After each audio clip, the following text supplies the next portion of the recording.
तो सोचिए एक एआई मॉडल जिसमें हैं तो 771 अरब पैरामीटर्स, लेकिन किसी सवाल का जवाब देने के लिए सिर्फ 37 अरब ही एक्टिव होते हैं। ये ओपन सोर्स एआई की बिल्कुल नई लहर है और ये सिर्फ कोड शेयर करने जैसा नहीं है। हम्म। ये प्रशिक्षित पावरफुल इंटेलिजेंस को सबके लिए खोलने जैसा है।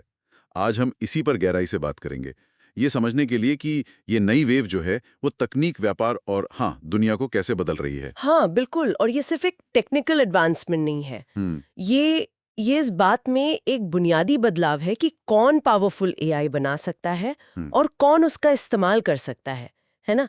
ये शक्ति कुछ गिनी चुनी बड़ी कंपनियों के हाथ से निकलकर ज्यादा लोगों तक पहुंच रही है। हाँ, पहले जब हम ओपन सोर्स एआई कहते थे तो मतलब होता था टेंसरफ्लो या पाइटॉर्च जैसे हम्म। सॉफ्टवेयर बनाने के टूल्स।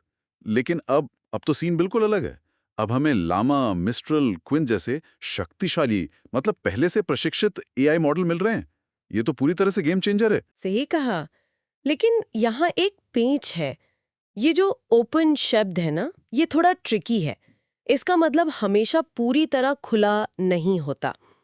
कुछ मॉडल हैं जैसे मिस्ट्रल 7B या क्वेन के कई वर्जन, वो वाकई अपाचे 2.0 जैसे खुले लाइसेंस के साथ आते हैं। कोई भी इस्तेमाल करे, कोई दिक्कत नहीं। पर दूसरी तरफ आप मेटा के लामा 3 को देखिए, उस पर शर्तें हैं। शर्तें? कैसी शर्तें? जैसे अगर आपके ऐप के 70 करोड़ से ज्यादा मंथली यूजर्स हैं, तो आपको उनसे एक अलग लाइसेंस लेना पड़ेगा। अच्छा, मतलब अगर आप बहुत बड़े हो गए तो। हाँ बिल्कुल। इसी तरह डीप सीक मॉडल का लाइसेंस है, उसमें कुछ इस्तेमाल जैसे कि मिलिट्री यूज वो प्रतिबंधित है। हम्म।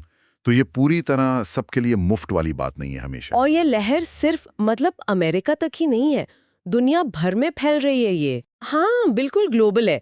अमेरिका में मेटा है अपने लामा मॉडल्स के साथ, यूरोप में मिस्ट्रल एआई एक बड़ा प्लेयर बनकर उभरा है, और हाँ चीन को मत भूलिए, अलीबाबा अपनी क्वेन सीरीज के साथ, बाइडू का अर्नी है, और डीप सीक। ये कंपनियां बहुत तेजी से इस रेस में आगे बढ़ रही हैं। चीन काफी तेजी दिखा रहा है इसमें। हाँ बहुत ज्यादा। तो सवाल ये उठता है, ये मॉडल इतने बड़े होकर भी इतने एफिशिएंटली और कम लागत में काम कैसे कर लेते हैं? कोई सीक्रेट है? सीक्रेट तो नहीं, पर एक बहुत ही क्लेवर तकनीक है, मिक्सचर ऑफ एक्सपर्ट्स या एमओई। तो इसे ऐसे समझें जैसे किसी बहुत बड़ी टीम में हर काम के लिए कुछ खास स्पेशलिस्ट हो। जब कोई सवाल आता है तो सिर्फ उस विषय के एक्सपर्ट ही एक्टिव होते हैं, पूरी टीम नहीं लगती। अच्छा। इससे मॉडल बड़ा और ज्यादा केपेबल होते हुए भी तेज रहता है, और हाँ कंप्यूटिंग पावर भी कम खर्च करता है। अच्छा, मतलब पूरी फौज की जगह सिर्फ स्पेशलिस्ट कमांडो एक्शन में आते हैं। दिलचस्प। और सिर्फ यही नहीं, मैंने क्वांटाइजेशन के बारे में भी सुना है। ये इन भारी भरकम मॉडल्स को छोटा करके हमारे फोन पर चलाने लायक बना देती है। हाँ बिल्कुल, क्वांटाइजेशन मॉडल का साइज काफी कम कर देती है। और एक और बहुत महत्वपूर्ण तकनीक है PEFT, parameter efficient fine tuning.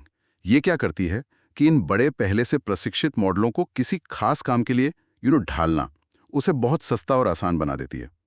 आपको पूरा मॉडल शून्य से दोबारा ट्रेन नहीं करना पड़ता। समझ गया। मतलब अब सिर्फ बड़ी टेक कंपनियां ही नहीं, छोटे डेवलपर्स या रिसर्च लैब्स भी इन मॉडलों को अपनी जरूरत के हिसाब से कस्टमाइज कर सकते हैं। एग्जैक्टली, बिल्कुल। और इसी वजह से अब हम सिर्फ जनरल पर्पस मॉडल नहीं देख रहे हैं, बल्कि खास कामों के लिए बने मॉडल भी आ रहे हैं। जैसे कोडिंग में मदद के लिए कोडेस्ट्रल, गणित के मुश्किल सवाल हल करने के लिए मैथस्ट्रल, या फिर तस्वीरों और वीडियो को समझने वाले पिक्स्ट्रल और जेमा 3 जैसे मॉडल। वाह। तो ये तकनीकें एआई को ज्यादा एक्सेसिबल बना रही हैं और ज्यादा स्पेशलाइज्ड भी। और जाहिर है, जब कोई तकनीक इतनी पावरफुल और इतनी सुलभ हो जाती है तो इसका असर सिर्फ टेक्नोलॉजी या बिजनेस तक नहीं रहता। इसका असर तो ग्लोबल पॉलिटिक्स पर भी पड़ता होगा, है ना? निश्चित रूप से बहुत गहरा असर पड़ रहा है। आप चीन को ही देखिए, वो इसे वेस्टर्न टेक प्रतिबंधों का असर कम करने और अपनी डोमेस्टिक एआई कैपेबिलिटी तेजी से बढ़ाने के एक तरीके की तरह देख रहा है।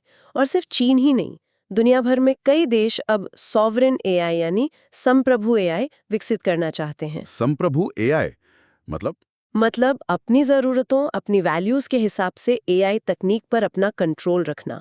और इसमें ओपन सोर्स मॉडल एक बहुत अहम भूमिका निभा रहे हैं।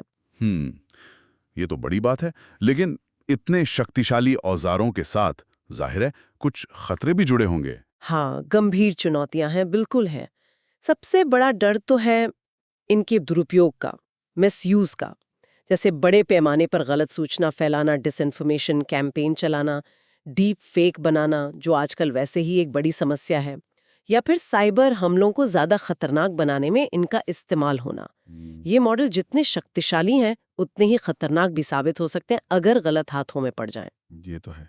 और एक और अजीब सा खतरा मैंने सुना, एआई स्लॉप या मॉडल पतन। ये क्या चीज है? Model collapse? हाँ, ये एक उभरती हुई लेकिन वास्तविक चिंता है। देखिए, एआई मॉडल सीखते कहाँ से हैं? इंटरनेट पर मौजूद डेटा से। अब अगर उस डेटा में खुद एआई का बनाया हुआ कंटेंट बढ़ता जाए, तो एक खतरा है कि मॉडल धीरे धीरे अपनी एक्यूरेसी और क्वालिटी खो देंगे। क्यों? क्योंकि वे असल इंसानी जानकारी के बजाय एआई की बनाई नकल पर ही सीखने लगेंगे।